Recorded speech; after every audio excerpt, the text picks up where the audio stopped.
सभी जानते हैं कि एसएससी कांस्टेबल का एग्जामिनेशन ऑनलाइन होता है और आप में से बहुत सारे कैंडिडेट होंगे जो कि फर्स्ट टाइम एसएससी कांस्टेबल का एग्जाम दे रहे होंगे, जिन्हें ऑनलाइन एग्जामिनेशन का कोई भी एक्सपीरियंस नहीं होगा। लेकिन आप सभी के लिए अच्छी बात यह है कि यहाँ पे एसएससी ने एक लिंक जनरेट कर दिया जिसमें आप लाइव मॉक टेस्ट दे सकते हैं, यानी कि एग्जाम से पहले एग्जाम। तो यहाँ पे एकदम सेम एक्सपीरियंस आप सभी को देखने के लिए मिलता है, जैसा आपका एग्जाम में होता है वही इंटरफेस यहाँ पे आपको देखने के लिए मिलता है। और ये आपके प्रैक्टिस के लिए होता है, जिससे कि आप सभी अपने एग्जाम के टाइम में अपना टाइम वेस्ट ना करें, क्योंकि बहुत सारे कैंडिडेट जो प्रैक्टिस करके नहीं जाते हैं और जिन्हें जानकारी नहीं होती है, उन्हें बहुत सारी चीजें नहीं पता होती है, जिसकी वजह से वहां पे काफी ज्यादा टाइम वेस्ट आपका हो जाता है। तो इस वीडियो में मैं आप सभी को पूरा क्लियर कर दूंगा कि कैसे आपका एग्जाम होता है, पूरा इंटरफेस आप सभी को लाइव मॉक टेस्ट देके बताऊंगा और आप अपने मोबाइल या लैपटॉप पर भी ये मॉक टेस्ट दे पाएंगे। तो पूरी वीडियो को लास्ट तक देख लेना, आपको पूरा प्रोसेस समझ में आ जाएगा। तो यहाँ पे आप सभी को सारी चीजें मैं सबसे पहले क्लियर करता हूँ कि किस तरीके से आप सभी को ये करना है। तो सबसे पहले आप अपने गूगल ओपन करिएगा, चाहे मोबाइल लैपटॉप जो भी आप यूज कर रहे हैं, इसमें गूगल ब्राउजर अगर आप ओपन करेंगे तो यहाँ पे आपको studyfordreams.in सर्च कर देना है।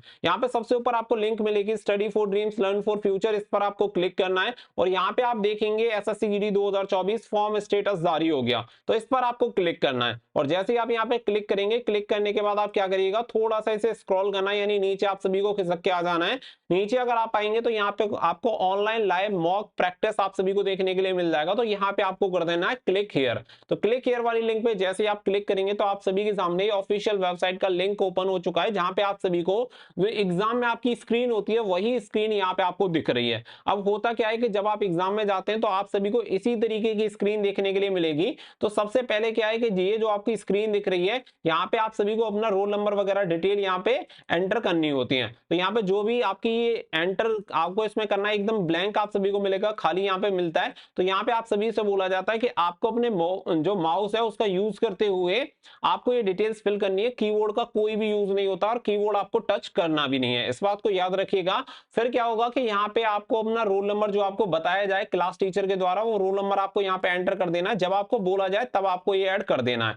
ऐड करने के बाद फिर क्या है कि यहाँ पे जो भी आपका रोल नंबर के बाद फिर आपका पासवर्ड रहेगा, तो पासवर्ड आपको क्लास टीचर के द्वारा बता दिया जाएगा कि ये वाला आपका पासवर्ड है और एडमिट कार्ड पर इस जगह लिखा हुआ है। ये दोनों डिटेल्स यहाँ पे फिल कर देंगे। फिल करने के बाद जैसे ही आप यहाँ पे फिल करेंगे तो फिर क्या है कि यहाँ पे आपकी फोटो और आपका नेम यहाँ पे दिखने लग जाएगा। जहां पे जॉन स्मिथ दिख रहा है वहां पे आपका नाम आ जाएगा और यहाँ पे जो फोटो का साइन आपको दिख रहा है यहाँ पे आपका फोटो दिखने लग जाएगा। यहाँ पे आपका साइड में सिस्टम नेम रहेगा। तो ये सारी चीजें आप सभी को देख लेनी है। अगर आपका फोटो नहीं दिख रहा है या फिर आपका नाम नहीं आ रहा है तो आपको अपने क्लास टीचर को इन्फॉर्म कर देनी है कि सर मेरा नाम या फोटो मुझे दिखाई नहीं दे रहा है। तो वो आप सभी को बता देंगे कि आपने कोई गलत डिटेल डाली है, तो उसे सही करके वो आप सभी को दे दिया जाएगा। आप सभी को बोला गया है कि आपका जो इन्विजिलेटर होगा आप उससे कांटेक्ट करिएगा। अगर आपके फोटोग्राफ या आपके नेम में कोई भी आपको दिक्कत दिख रही है तो आप अपने इन्विजिलेटर जो भी आपका रहेगा उससे आपको कांटेक्ट कर देना है। तो यहाँ पे आप सभी उन्हें बता देंगे तो आपकी प्रॉब्लम हो जाएगी सही। और जब आपसे बोला जाए क्लास टीचर के द्वारा तब आपको ये जो साइन इन वाला ऑप्शन दिख रहा है ब्लू कलर का, इस पर आपको क्लिक कर देना है। जैसे आप साइन इन पे क्लिक करेंगे तो यहाँ पे राइट साइड में आप सभी का फोटो दिख रहा होगा,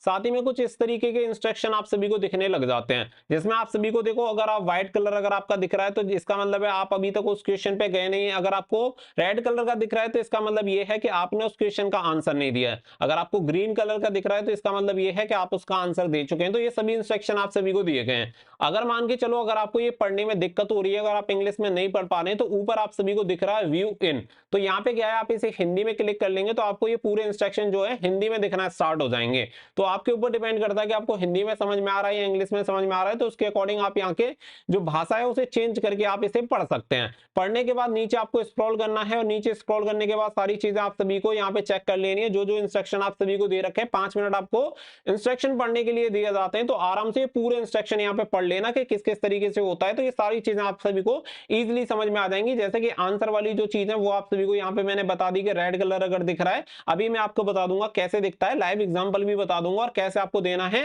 वो ऑलरेडी मैं गूगल में जाके बता चुका हूं।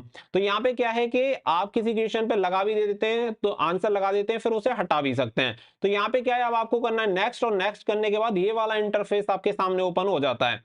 तो यहाँ पे क्या है कि अब आपको अगर ये कुछ भी समझ में नहीं आ रहा है तो यहाँ पे क्या है, फिर दोबारा से आप हिंदी या इंग्लिश चूज करके इसे पढ़ सकते हैं। तो आपको हिंदी इंग्लिश जिसमें भी समझ में आ रहा है आप वो क्लिक कर लेंगे। फिर नीचे आप सभी को क्या है कि यहाँ पे चूज योर डिफॉल्ट लैंग्वेज, यानी कि जो आपका पेपर ओपन होगा वो हिंदी में ओपन होना चाहिए, इंग्लिश में ओपन होना चाहिए, ये उसका ऑप्शन है। तो इसका ध्यान रखिएगा। बहुत सारे बच्चे क्या करते हैं कि यहाँ पे हिंदी कर देते हैं और यहाँ पे इंग्लिश कर देते हैं, इसकी वजह से उनका पेपर इंग्लिश में खुलता है, फिर वो हिंदी में बार बार उसे चेंज करते हैं, तो इससे आपका टाइम वेस्ट होता है। तो जिस भाषा में आपको पेपर देना है वो नीचे आपको यहाँ पे जो दिख रहा है चूज योर डिफॉल्ट लैंग्वेज, ये आप सभी को यहाँ पे सेलेक्ट करनी है। अब इसमें से हिंदी इंग्लिश जो भी आप चूज कर लेंगे वही ओपन होगा, लेकिन ऐसा नहीं है कि आप उसे चेंज नहीं कर सकते। एग्जाम टाइम में जब आपका क्वेश्चन चल रहा होगा तो आप उसे चेंज कर सकते हैं, आगे अभी आपको क्लियर हो जाएगा। तो मान के चलिए कि यहाँ पे मैंने इसे हिंदी में सेलेक्ट कर लिया और यहाँ पे आपको टिक करना है I have read and understand पे आपको क्लिक करने के बाद I am ready to log in पे आपको क्लिक कर देना है। आप I am ready to begin पे जैसे ही आप क्लिक करेंगे, और एक क्लिक आपको कब करना है, जब आपके क्लास टीचर के द्वारा जो आपका इन्विजिलेटर होगा उसके द्वारा आप सभी को बोला जाए कि आपको अब एंटर कर देना है,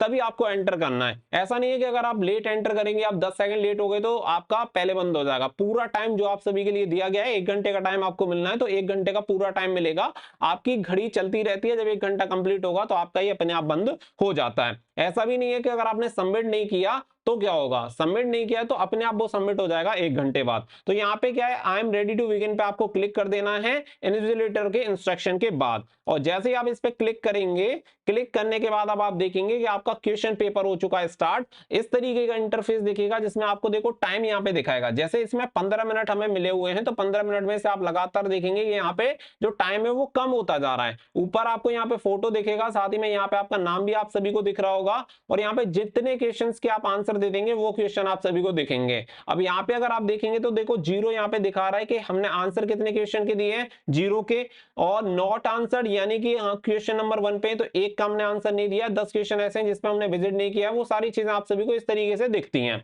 अब मान के चलो कि यहाँ पे इसने पूछा हुआ है कि आमतौर पर ओएस कंप्यूटर संक्षेप का मतलब क्या है। अब हमने देखा कि लेकिन हमें इतनी शुद्ध हिंदी में ये समझ में नहीं आ रहा है। हमने कहा इंग्लिश में समझ सकते हैं, तो आप यहाँ से भाषा दोबारा से भी चेंज कर सकते हो। इंग्लिश में मैंने सेलेक्ट कर लिया, तो यहाँ पे आपको इंग्लिश में दिखा देगा कि OS computer abbreviation usually means क्या होता है। तो यहाँ पे आप सभी को सेलेक्ट इसमें से कर लेना है। तो यहाँ पे आप सेलेक्ट कर सकते हैं। तो अब मान के चलो कि मुझे लगता है कि इसका सही आंसर होगा ऑपरेटिंग सिस्टम। तो यहाँ पे मैंने ऑपरेटिंग सिस्टम सेलेक्ट कर लिया। ऑपरेटिंग सिस्टम सेलेक्ट करने के बाद फिर मुझे लगता है कि नहीं ये गलत हो गया है, तो आप चाहें तो डायरेक्टली इस वाले पे भी टिक कर सकते हैं। आपने इस पे टिक कर दिया, लेकिन आप चाहते हैं कि नहीं यार मुझे तो इसका आंसर पता ही नहीं है, अगर मैं इसका आंसर दे दूंगा तो बिना बात के मेरे नेगेटिव मार्क्स कट जाएंगे।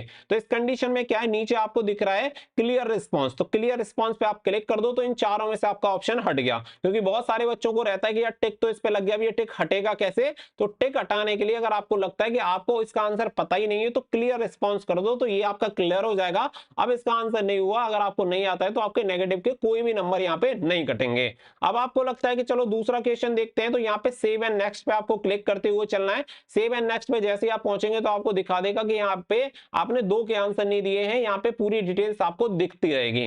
अब हम क्वेश्चन नंबर 2 पे आ चुके हैं, तो इस तरीके से यहाँ पे आपको पूछेगा कि इसके बाद अगला नंबर क्या आएगा। तो अगर आपको लगता है कि जैसे मुझे लगता है कि इसका आंसर 7 हो जाएगा, एग्जाम्पल के लिए बता रहा हूं, तो यहाँ पे 7 मैंने सेलेक्ट कर लिया। अब 7 सेलेक्ट करने के बाद आपको लगता है कि बिल्कुल सही है, आपको सेव करना है, तो आप डायरेक्टली यहाँ पे क्लिक मत करिएगा। पता चला आपने क्वेश्चन नंबर 3 पे क्लिक कर दिया, तो उसका आंसर क्या है कि उसका आंसर टिक नहीं होगा, यानी कि वो सेव नहीं हुआ है आंसर। डायरेक्ट आप क्वेश्चन नंबर 3 पे चले गए। इस तरीके से क्या है कि आप आगे चले जाओगे, और पीछे वाले जो क्वेश्चन है जब तक ये ग्रीन नहीं होगा, इसका मतलब है कि इसका आंसर अभी तक टिक नहीं हुआ। तो आपको क्या करना है, क्वेश्चन नंबर 2 पे जब आप हो, इसका आंसर आपने दे दिया 7, तो आगे जाने के लिए आपको करना है सेव एंड नेक्स्ट। तो यहाँ पे आप देखेंगे अभी जो आपका रेड दिख रहा था क्वेश्चन नंबर 2, अब ये ग्रीन हो चुका है, और ऊपर भी आपको दिखेगा कि 1 का आंसर आप दे चुके हैं। तो इस तरीके से ये जो होता है सेव होता है। बहुत बार ऐसा हो जाता है कि हम आंसर्स दे देते हैं लेकिन उन्होंने सेव नहीं कर पाते, तो वो आंसर आपके सेव होते ही नहीं है, तो आप ये मानना कि अपना नुकसान कर लोगे। तो यहाँ पे क्या है कि इसी तरीके से अगर हमें लगता है कि ऑपरेटिंग सिस्टम, फिर यहाँ पे क्लिक कर दिया, तो फिर यहाँ पे सेव एंड नेक्स्ट हमें यहाँ पे करना है। अब सेव एंड नेक्स्ट किया तो हमने देखा कि डायरेक्टली क्वेश्चन नंबर 3 हमारा ग्रीन हो गया। अगर हम इसे ऐसे ही छोड़ देते, सेव एंड नेक्स्ट नहीं करते और नेक्स्ट क्वेश्चन पे चले जाते, जैसे कि अभी क्वेश्चन नंबर 4 आप देख रहे हैं, तो ये अभी रेड दिखा रहा है, और मैं डायरेक्टली अगर 5 पे क्लिक कर दूं तो ये रेड रह जाएगा। इसलिए मुझे 4 पे जाना पड़ेगा और इस पर टिक करना पड़ेगा, और सेव एंड नेक्स्ट मुझे यहाँ पे करना पड़ेगा। अब ये इस तरीके से ग्रीन हो गया, इसका आंसर मैं दे चुका हूं। अब यहाँ पे मुझे दिख रहा है 2, 3 एंड 4 के मैं आंसर दे चुका हूं, केवल क्वेश्चन नंबर 1 है जिसका मुझे आंसर नहीं पता था, इसलिए मैंने उसे छोड़ दिया। अब मैं आगे चल रहा हूं। अब फिर यहाँ पे मैंने क्वेश्चन देखा कि यार ऐसा क्वेश्चन है, इसका आंसर मैं दे तो सकता हूं लेकिन अभी टाइम लग रहा है, इसे बाद के लिए सेव कर लेते हैं। तो यहाँ पे आपको क्या करना है, जैसे कि आप mark and review for next कर सकते हैं, यानी कि अगली बार आप इसे चेक कर पाएंगे कि भाई इसे मैं सॉल्व तो कर सकता था, मुझे कंफर्म है लेकिन ये टाइम लेगा, अगर मेरे पास टाइम बचेगा तो मैं लास्ट में इसे सॉल्व कर लूंगा, अदरवाइज मैं इसे छोड़ दूंगा। तो यहाँ पे क्या है, mark and review and next पे आपको क्लिक कर देना है। जैसे आप करेंगे तो आप देखेंगे ये वॉयलेट कलर में आपका हो गया, यानी जिस क्वेश्चन का आप आंसर नहीं दे रहे वो रेड में जाएगा, जिसका आपने आंसर दे दिया वो ग्रीन में जाएगा, और ऐसा क्वेश्चन जिसे आप बाद में सॉल्व करना चाहते हैं, mark for review and next कर दिया है, वो आपका वॉयलेट कलर में हो जाता है। तो ये 3 इंपॉर्टेंट चीज थी, वो मैंने आप सभी को यहाँ पे बता दी। अगर ऐसा कोई क्वेश्चन है जो कि आपने ओपन करके ही नहीं देखा है तो वो आप सभी को यहाँ पे नॉट विजिटेड दिखाएगा, जिसमें आपको व्हाइट कलर ही दिखाएगा, और यहाँ पे टोटल क्वेश्चन दिखाएगा। ऐसे क्वेश्चन जिन पे हमने विजिट नहीं किया है उनकी संख्या है 5, ऐसे क्वेश्चन जिनके आंसर दिए हैं वो है 3, ऐसे क्वेश्चन जिनके आंसर नहीं दिए हैं वो है 2, और एक ऐसा क्वेश्चन जिसे हमने रिव्यू किया है बाद में सॉल्व करने के लिए वो है 1। इस तरीके से हमें सभी के यहाँ पे आंसर देने होते हैं। उम्मीद करता हूं कि सारी चीजें आपको 1 एंड 1 करके क्लियर हो गई होंगी। अब अगर आपको कुछ भी डाउट होता है तो आप मुझे बाद में पूछ लेना, कमेंट करके पूछ सकते हैं, लेकिन पहले आपको ये प्रैक्टिस जरूर करनी है। प्रैक्टिस करने के लिए मैंने आप सभी को ऑलरेडी बता दिया है, जो वेबसाइट मैंने आप सभी को बताई थी studyfordreams.in वाली, उस पर जाके आप वहां से गूगल में जाके सर्च कर लेना, वहां पे आप सभी को इसकी प्रैक्टिस सेट की, यानी जो लिंक है मॉक टेस्ट की, लाइव मॉक टेस्ट की, ये आप वहां पे लगा सकते हैं। अब सेव एंड नेक्स्ट हमने कर दिया, यहाँ पे फिर क्वेश्चन नंबर 11 दिखा रहा है, फिर हम इसे भी कर देंगे। इसी तरीके से यहाँ पे सेव एंड नेक्स्ट दिखा देगा, फिर क्वेश्चन नंबर 2। तो यहाँ पे क्या है, इसी तरीके से हमारा कंप्लीट यहाँ पे हो जाता है। अब क्या है कि आपका अगर जैसे टाइम अभी यहाँ पे देखेंगे 9 मिनट 27 सेकंड रह रहे हैं, अगर आप इसे सेव करना चाहते हैं तो अभी ये सेव नहीं होगा, जब आपका टाइम कंप्लीट हो जाएगा तो उसके बाद आप इसे सेव कर सकते हैं, उससे पहले ये सेव होने वाला नहीं है, तो आपको वेट करना पड़ेगा। इसी तरीके से सेव एंड नेक्स्ट आप कर देना है। जिन क्वेश्चन के भी आप आंसर देना चाहते हैं उसके आंसर दे सकते हैं, जैसे छोड़ना चाहते हैं उसे रेड कर सकते हैं, जिसके आंसर बाद में देना चाहते हैं mark for review and next यहाँ पे कर सकते हैं। तो ये रहता है पूरा प्रोसेस। आई होप आपको सारी चीजें क्लियर हो गई होंगी। इनकेस अगर आपको ऐसा लगता है कि लास्ट में भाई जल्दी जल्दी में मैं उसे सबमिट नहीं कर पाया, तो उसकी दिक्कत नहीं है, सबमिट अपने आप हो जाता है, उसकी आपको बिल्कुल भी फिक्र करने की जरूरत नहीं है। प्लीज आप इस वीडियो को ज्यादा से ज्यादा शेयर जरूर करिएगा, क्योंकि बहुत सारे बच्चे ऐसे होते हैं जो कि गांव वगैरह से बिलोंग करते हैं और उनके पास इतने संसाधन नहीं होते कि वो पहले से प्रैक्टिस कर पाए, और उन्हें ज्यादा नॉलेज भी नहीं होती है, जिसकी वजह से उनके काफी दिक्कत होती है एग्जामिनेशन में। तो आप सभी के साथ इस वीडियो को शेयर कर दें ताकि और भी बच्चों को थोड़ी नॉलेज मिल पाए। आई होप ये वीडियो आपको जरूर से पसंद आई होगी। वीडियो को लाइक शेयर कर दें, चैनल को सब्सक्राइब कर लें और बेल आइकन पर प्रेस कर लें, ताकि फ्यूचर में इसी प्रकार के वीडियोस आपको रेगुलर सबसे पहले मिलते रहें। मिलेंगे नेक्स्ट वीडियो में, फिलहाल के लिए बस इतना ही। So thank you for watching. जय हिंद, जय भारत।